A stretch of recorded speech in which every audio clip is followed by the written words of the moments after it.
the reason that we want to build in that extra wiggle room is, say a life event happens, like a death, divorce, job relocation.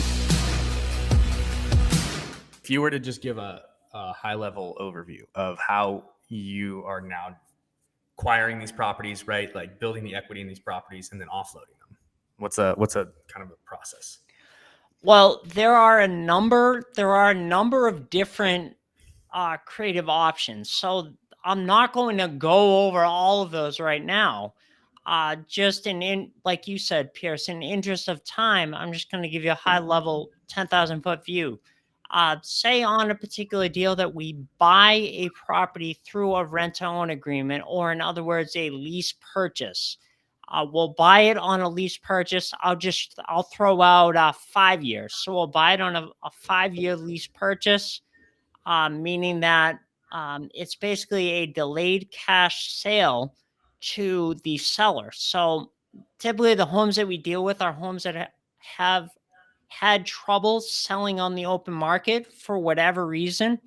We'll say that, hey, we'll give you your price, which is typically a premium. It's a little bit higher than what the conventional market is yielding and what conventional buyers are willing to pay at that time. We'll give you that price, but it's going to come in the form of a delayed cash sale. So on or before 5 years from now, call it, we'll cash you out at that price. Then in turn, once we get that equitable interest, then we're marketing for rent-to-own buyers with a good down payment that are going to come into the home, buy it on another lease purchase agreement, a rent-to-own, and the time frame that we're looking for. Remember, I said we have 5 years to get this done. We'll usually sell our rent-to-own homes in the 2 to 3 year time frame.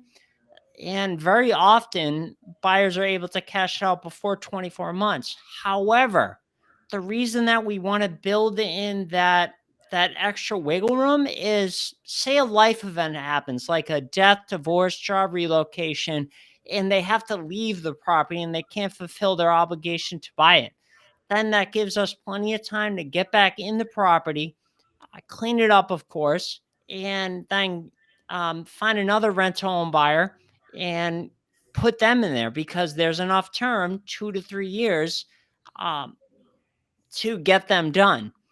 Now, if both options don't work out for whatever reason, I'm just playing worst case scenario, devil's advocate, but if those both don't work out for whatever reason, say 2 life events happen, which are very rare.